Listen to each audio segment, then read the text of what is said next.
जी बिस्मिल्लाहिर्रहमानिर्रहीम, अस्सलाम वालेकुम। मैं हूं बिलाल अहमद। उम्मीद है आप सब खैरियत से होंगे। नाज़रीन, वो कहते हैं ना कि बड़ी देर की मेहरबां आते आते। एम क्यू एम पाकिस्तान की क़यादत को कराची और कराची वालों पर रहम आ ही गया और आज धुआंधार प्रेस कॉन्फ्रेंस का एहतमाम किया गया। ये प्रेस कॉन्फ्रेंस क्या एमक्यूएम की मजबूरी थी, या एमक्यूएम ने ये ज़रूरी समझा कि अब बहुत हो चुका है, या कोई रद्द अमल है जिसकी वजह से एमक्यूएम ये प्रेस कॉन्फ्रेंस करने पर मजबूर हुई। ये प्रेस कॉन्फ्रेंस ख़त्म ही हुई कि पाकिस्तान तहरीक इंसाफ कराची की क़यादत ने एमक्यूएम की इस प्रेस कॉन्फ्रेंस पर कुछ बातें की हैं, सवालात और नुकात उठाए हैं और कहा है कि ये एमक्यूएम क्या कर रही है। रिवायती प्रेस कॉन्फ्रेंस करके एमक्यूएम क्या कराची वालों को बेवकूफ़ बना रही है। और मैं आपको एक और चीज़ बताऊं कि एमक्यूएम की ये प्रेस कॉन्फ्रेंस क्या, जो एमक्यूएम का ग्राफ तेज़ी के साथ नीचे गिरा है और ख़ासकर नमाज जनाजा में आमिर खान साहब के साथ जो वाक़या रूनुमा हुआ, और इस वाक़े के पेश नज़र बहुत सारे जो कायदीन थे, रहनुमा थे, वो डर के मारे वहाँ से पहले ही जा चुके थे। क्या दोबारा से अपनी साख को बहाल करने की एक कोशिश है? तो इस पर बात करते हैं। जो ख्वाजा इजहारुल हसन ने आज प्रेस कॉन्फ्रेंस में क्या कहा है और उनको ये आज प्रेस कॉन्फ्रेंस क्यों करना पड़ी है। इसी प्रेस कॉन्फ्रेंस में जो उनके अल्फाज हैं वो सब हकीकत को बयान कर रहे हैं। वो कैसे, मैं आपके सामने वो प्रेस कॉन्फ्रेंस रखता हूं, फिर उसके बाद एक एक करके इस पर बात करेंगे कि ये मामला क्या है। क्या जो बानी एमक्यूएम हैं उनकी जो तंजीमी स्ट्रक्चर है वो बाहर निकल कर आया है और उसने ये साबित किया है कि जो एमक्यूएम पाकिस्तान या जिसे बहादराबाद कहा जाता है वो डिलीवर नहीं कर सकता और उनमें ये सलाहियत मौजूद नहीं है। तो ख्वाजा इजहारुल हसन ने जो प्रेस कॉन्फ्रेंस की, उन्होंने कहा कि हम आज भी गवाह पर चल रहे हैं। हम मुतालबा करते हैं कि एपेक्स कमेटी का क़याम अमल में लाया जाए। उसकी बुनियादी रीज़न उन्होंने ये दी कि रेंजर्स और पुलिस ने यहाँ ऑपरेशन किया और गैंग वॉर का खात्मा किया। पूरे कराची में एक जमात ऐसी नहीं जिसने स्ट्रीट क्राइम पर आवाज़ उठाई। तो जी, ख्वाजा इजहारुल हसन की जानिब से ये प्रेस कॉन्फ्रेंस करके कराची वालों को बताया गया कि एमक्यूएम पाकिस्तान वो वाहिद जमात है जिसने आज प्रेस कॉन्फ्रेंस का एहतमाम किया है और स्ट्रीट क्राइम के ऊपर आवाज़ उठाई है। साथ में उन्होंने एक और बात कह दी, पीटीआई और जमात इस्लामी कहाँ हैं, आज उनकी स्ट्रीट क्राइम पर आवाज़ क्यों नहीं निकलती। ये ख्वाजा इजहारुल हसन वही ख्वाजा इजहारुल हसन हैं जिन्होंने सिंध हाई कोर्ट में हाफिज़ नईमुर रहमान से गले मिलते हुए ये कहा था, हल सिर्फ जमात इस्लामी।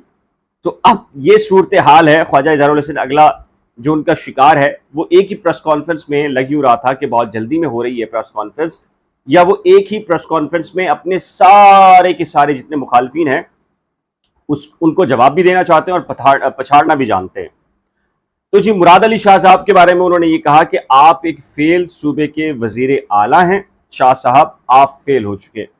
लेकिन शाह साहब के बारे में कहने से पहले अगर वो अपने बारे में ये कहते और अपनी जमात के बारे में कहते कि उन्होंने इसी पाकिस्तान पीपल्स पार्टी के खातिर इमरान खान की हुकूमत गिराई और शहबाज शरीफ की हुकूमत का हिस्सा बने और पाकिस्तान पीपल्स पार्टी इसमें एक अहम प्लेयर के तौर के ऊपर उसने एमक्यूएम पाकिस्तान से वादे वईद किए थे, तो उन वादों पर बात ख्वाजा साहब आपने क्यों नहीं की। उसके बाद कराची पुलिस चीफ ने चूँकि एक बयान दिया था और वो ताजरों के बारे में था कि जी जो कराची वाले हैं वो अपने पाँव पे खुद कुल्हाड़ी मारते हैं। उस पर उन्होंने शदीद रद्दमल दिया है कि कराची पुलिस के जो चीफ हैं उन्हें ये बयान नहीं देना चाहिए था और ये वजह है कि जी कराची में जो शहरी हैं वो डाकुओं को पकड़ के मार रहे हैं।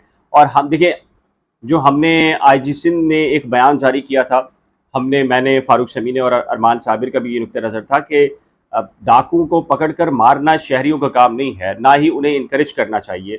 ये काम लॉ इन्फोर्समेंट एजेंसीज का है, पुलिस का है, और डाकुओं से मुकाबला करना ना शहरियों की जिम्मेदारी है और ना उनको ये काम करना चाहिए, बल्कि जो वो टैक्स अदा करते हैं और उस टैक्स की के बलबूते के ऊपर हमारी लॉ इन्फोर्समेंट एजेंसीज या पुलिस जो है वो सैलरीज और सारे बेनिफिट्स देती है, तो उनको बेसिकली मजबूर करना चाहिए कि जी आप, और आवाज़ उठानी चाहिए कि आप लॉ एंड ऑर्डर को बेहतर करें। अगला उनका जो हदफ था, देखिए एक ही प्रेस कॉन्फ्रेंस में उन्होंने बड़ी जल्दी के साथ जो है वो हर एक जो भी उनके मुखालिफ थे उनको टारगेट किया है। अब उनका अगला टारगेट क्या था? मुर्तज़ा वहाब साहब। उन्होंने मुर्तज़ा वहाब साहब को कहा कि जी आप कराची के बेटे हैं या पीपल्स पार्टी के बेटे हैं। उनका बेटा होना मसला नहीं, मसला ये है कि वो पीपल्स पार्टी के हैं। मुर्तज़ा वहाब साहब, आपने हम पर भत्ता क्यों लगाया? ये भत्ता बेसिकली वो जो केएमसी टैक्स है, वो जो बिजली के बिलों में अब आ रहा है कराची वालों के ऊपर, और यही वजह है कि आपने देखा कि कुछ वीडियो भी वायरल हैं कि कराची के शहरी के इलेक्ट्रिक की गाड़ियों में कचरा डाल रहे हैं। और जब वो उनसे के इलेक्ट्रिक के जो मुलाजमीन थे वो कहते हैं हमारी गाड़ी में क्यों डालना है, उन्होंने कहा तुम लोग तो बिल लेते हो केएमसी का, और केएमसी का काम यही है कि जी कचरा उठाएं। तो इस सिलसिले में उन्होंने ये कहा। अच्छा, अब उन्होंने क्या कहा, एक और बात की, और ये बात दुरुस्त है, इससे मैं मुत्तफिक हूँ ख्वाजा इजहारुल हसन की बात से। उन्होंने कहा कि ये जो केएमसी का टैक्स है ये कराची में क्यों लगाया है पीपल्स पार्टी ने, मुर्तज़ा वहाब साहब या मुर्तज़ा वहाब की पार्टी ने? आप यही टैक्स हैदराबाद और लाड़काना में क्यों नहीं लगा रहे? 300 अरब रुपए में जब आपसे सड़कें नहीं बनती तो इस टैक्स से क्या सड़कें बनाएंगे? और अगली बात उन्होंने ये की कि जी एमक्यूएम पाकिस्तान इस म्यूनसिपल टैक्स की मजम्मत करती है। अगर हमने कॉल दी तो 24 लाख लोग बिल जमा नहीं कराएंगे। अब ये अहम सवाल ये है कि क्या एमक्यूएम पाकिस्तान या बहादुराबाद अगर कोई कॉल दे तो कराची में उस कॉल का कोई असर होता है या नहीं? इसका जवाब मेरा ख्याल है आप बेहतर जानते हैं। अच्छा जी, अगला उनका क्या कहना था ख्वाजा इजहार साहब का? उन्होंने कहा जो लोग एमक्यूएम से हुकूमत छोड़ने का मुतालबा करने का सोच रहे हैं वो ये ख्याल छोड़ दें। भाई आपको फ़ायदा क्या हो रहा है हुकूमत में रहने का? ये ख्याल भी हमें ज़रा बता दीजिए आप। हम जमहूरियत को मजबूत कर रहे हैं, एमक्यूएम को वजारतों का शौक नहीं। लेकिन आप वजारतें भी रखे हुए ख्वाजा इजहार साहब, बड़ी एक दिलचस्प बात है आपने की। मीडिया से गुजारिश है कि खबर बिल्कुल चलाएं मगर तस्दीक करें। अच्छा जी, आपसे दरख्वास्त है कि हमारा मौक़िफ़ ज़रूर लें। जी हाँ, मौक़िफ़ लेना ज़रूर चाहिए आपका। और इसके साथ ही उन्होंने ये भी कहा कि हम आपस में मुत्तहद हैं। आमिर खान साहब के बारे में उन्होंने कहा है कि जी उनके साथ जो कुछ भी हुआ है ये नहीं होना चाहिए था। और खुर्शीद मेमोरियल हॉल के बारे में उन्होंने ये कहा कि जी यहाँ पर फलाई जो काम थे वो माजी के अंदर बड़े यहाँ पर हुए। कराची की और भी जमातें हैं जिनके जो मराकज़ हैं वो गैर कानूनी तौर पर इस्तेमाल हुए, लेकिन सिर्फ हमारे मरकज़ को गिराया जा रहा है। सिर्फ हमारे मरकज़ से मुराद क्या है या हमारे मराकज़ से मुराद क्या है? ख्वाजा इजहारुल हसन साहब क्या खुर्शीद मेमोरियल और 9-0 को भी ऑन कर रहे हैं?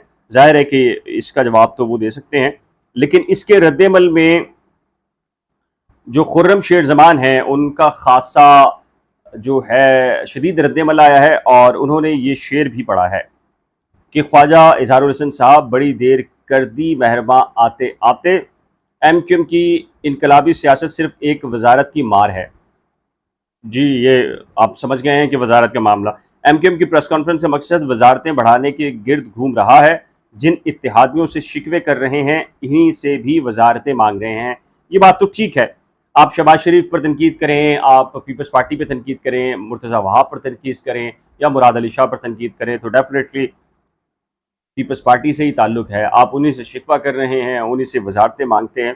तो ये जो मामला है, खुर्रम शेर ज़मान ने उनको बताया है कि जी ये मामला क्या है, इन्होंने प्रेस कॉन्फ्रेंस क्यों की है।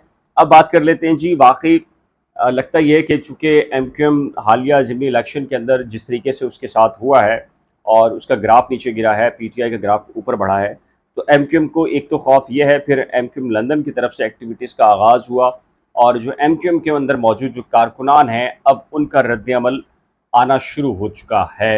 एमक्यूएम लंदन हो या एमक्यूएम पाकिस्तान या बहादुराबाद जिसे कहते हैं, उनके अंदर से जो कारकुनान हैं उनके रद्द-ए-अमल के नतीजे में अब लीडरशिप मजबूर हो रही है कि जी वो कोई ना कोई एक्टिविटी करे। लेकिन क्या प्रेस कॉन्फ्रेंस करके अपनी बात या पैगाम दे देना बिल्कुल ज़िम्मेदारी से मुबर्रा हो जाने के मुतरादिफ है, यानी कि ज़िम्मेदारी पूरी कर लेने के मुतरादिफ है, या इससे आगे बढ़कर कुछ करना चाहिए? इस सिलसिले में आपकी कीमती राय क्या है? अपनी कीमती राय का इज़हार नीचे दिए गए कमेंट सेक्शन में ज़रूर तहरीर कीजिएगा। एक नए व्लॉग के साथ जल्द मिलेंगे, लेकिन उससे पहले रिक्वेस्ट है कि अगर आपने करंट अफेयर्स विद बिलाल और नई खोज को अभी तक सब्सक्राइब नहीं किया तो बराए करम सब्सक्राइब, वीडियो को शेयर, लाइक और बेल आइकन को लाज़िम प्रेस कीजिएगा। खुदा हाफ़िज़।